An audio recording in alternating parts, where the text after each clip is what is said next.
You're watching Rooted in Reptiles, where you will find a ton of quality, evidence-based reptile keeping and captive breeding information.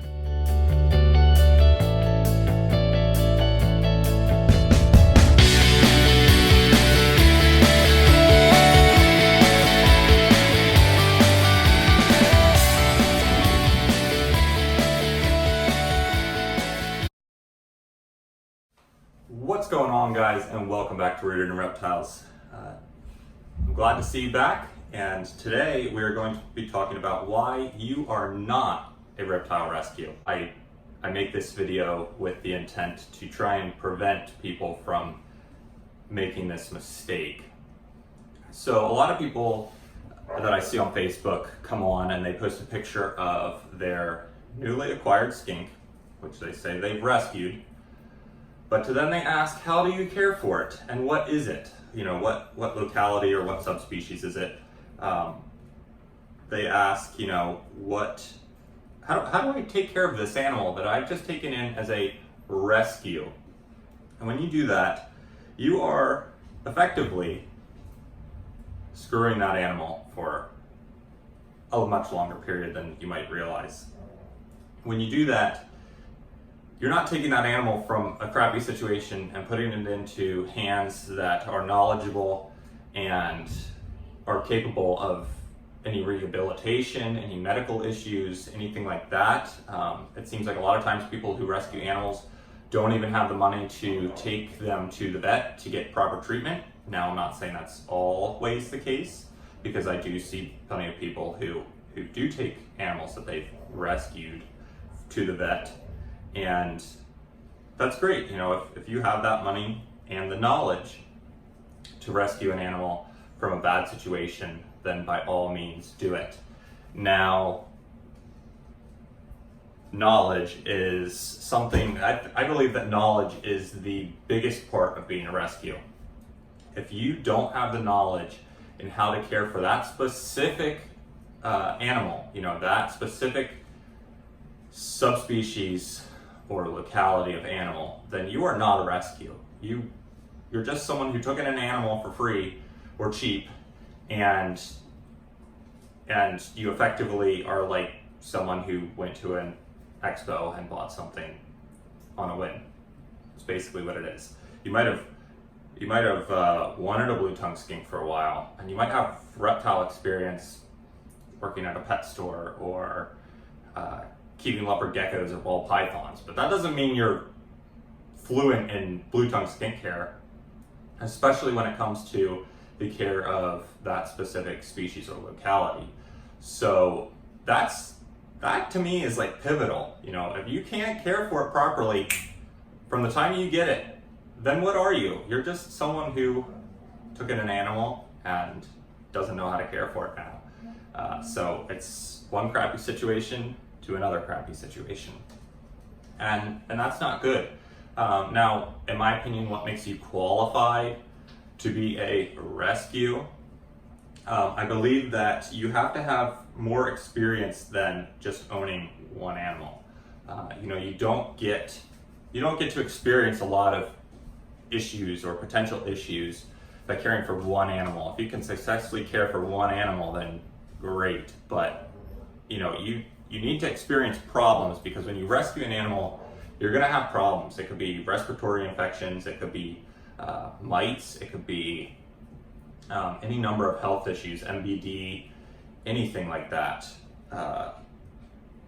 So that's something that you need to take into consideration is your level of experience in it. You know, I think that you should have quite a few animals and years of experience. You know, if you've bought your skink last month, or any animal that you think that you're going to rescue, if you owned one previous to that for a month, then you don't really have any experience. You might consider, oh yeah, I'm an expert now because I went to the expo and I brought the Halmahera labeled as a captive red northern, and I went on Facebook and they told me it's a Halmahera now, and then they told me how to care for it. So now I'm qualified to rescue all these Halmaheras. No, it's not the way it works. That's absolutely not the way it works.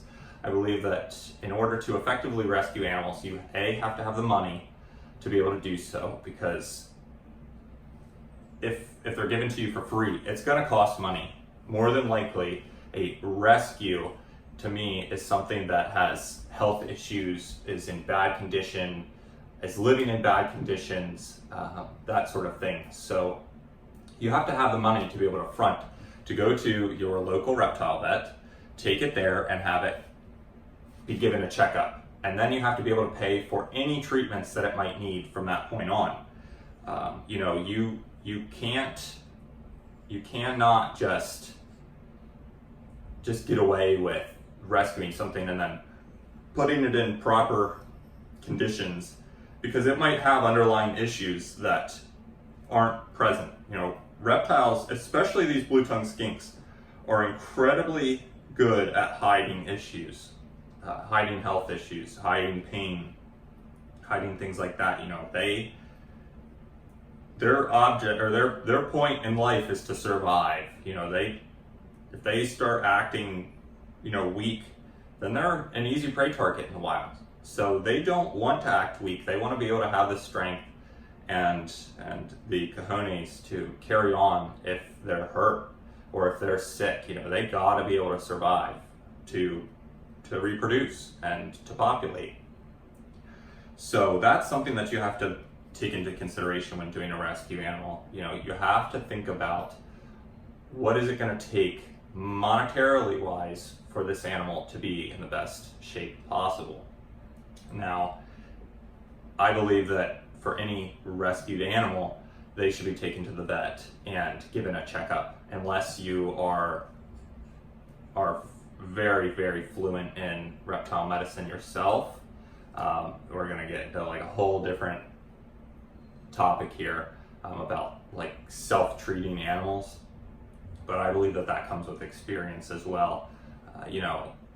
It can be much more cost effective for you to treat animals yourself. I am buying the equipment to do all of my own fecal floats, so that way I don't have to take any animals to the vet for fecal floats and for parasite treatments, because I'm confident in my abilities. I've been around reptiles long enough, in my opinion, to be able to properly identify, treat, and care for, and quarantine animals that are affected by parasites.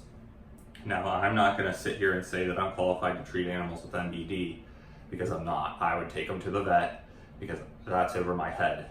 Parasites is something that I deal with in farm animals, and so that experience from farm animals gives me the confidence to transfer it to reptiles, because parasites are parasites. They affect the body. They're in the animals. So being able to properly use medications is something that's key. And I believe that in my experience with farm animals, and combined with my experience with reptiles, and being around reptile medicine, is enough to give me the ability to do fecal floats and fecal treatments. There's some guys who can basically do everything they need medical wise, except for surgeries. There's a lot of people who are really, really good and really confident in their reptile medicine abilities. And so if you happen to be one of those people, which is unlikely, then you need to be looking at taking that animal to the vet. If not, if you're not that person, then you're looking to go to the vet, which is going to cost money. My reptile vet, the base visit is $100. So that's without any treatments, that's without any medications, that's without any overnight stays if it's needed. So it's expensive. You might take an animal in for free and think that you're scot-free now that you got this animal in a proper setup with proper conditions, but you're not. It's money. And if you don't have that money to spend the day that you pick this animal up, then you're not a rescue. That's not what you are. If you have to wait around for your paycheck to come in 2 weeks before you can go to the vet and get this animal seen, then that's incredibly irresponsible. That's not what is best for the animal. I tell Kristen, my fiance, and I tell myself all the time that the animals come first. if an animal needs something, then it's got it. We have savings, and we are more than happy to use those savings to care for our animals if something comes up. The animals come first. If it's sick, if I'm sick or if she's sick, and if it's snowing or storming, we are outside taking care of all the farm animals just the same as we would if it was 70 and sunny on a nice day. It's part of it. We don't cut corners here in animal health and in animal care. So, that's something that you have to consider, is if you don't have the money and if you live paycheck to paycheck, don't try and rescue an animal, because it is only going to affect that animal in a negative manner. What you should rather be trying to do is link up with a rescue, a legitimate rescue that cares for and treats reptiles, and notify them of the conditions of this animal that is in need of a rescue. You have to look at that and look at it responsibly. Don't look at it as this whim of emotion where you say, oh my gosh, this animal's in need of help, I'm gonna be the one to help it because I'm qualified. Because you're not. You're not. I don't know that I would necessarily be qualified to rescue some animals.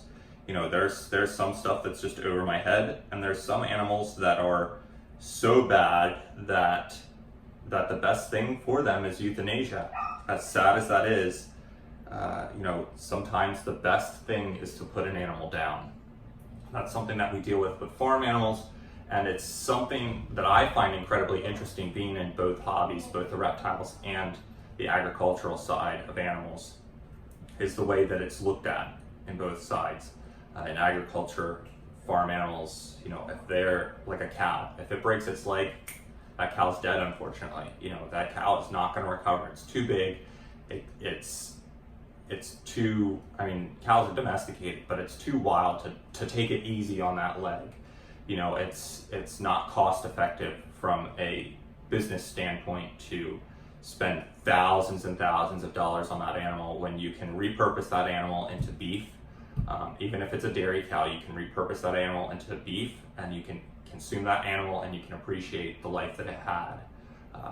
Because that cow, even if you spend the money to care for its broken leg, it will never be the same. It's just the way it is. It will never be the same.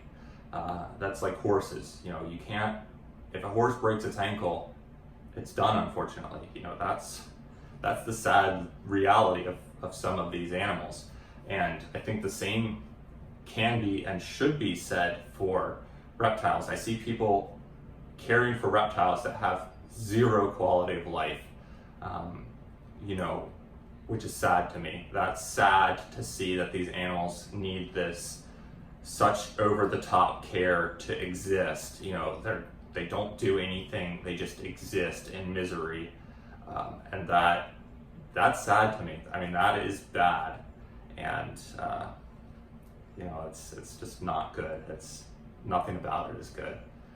But I hope that you guys consider this when you look at rescuing an animal, or you see a friend that thinks that they're going to rescue an animal. Just try and educate them. Try and bring up some valid points as to what the pros and the cons of them taking in an animal that they don't know how to care for is as a rescue, because it's more than likely not going to be beneficial to anybody, including that animal. That animal's going to have to go through heck, even more so, before it comes back around to being healthy. So I hope you guys had a good day. This is kind of a topic that I see come up a lot on Facebook, so I figured I would kind of touch on it, and hopefully this was educational for some people and brought up some points that should be considered before thinking about rescuing a reptile, or any animal for that matter. If you don't know how to care for it, don't do it. That's my motto. So I hope everyone had a great day. If you like this video, hit subscribe, hit that like button. I would appreciate it. It just shows me that you guys are supporting my channel.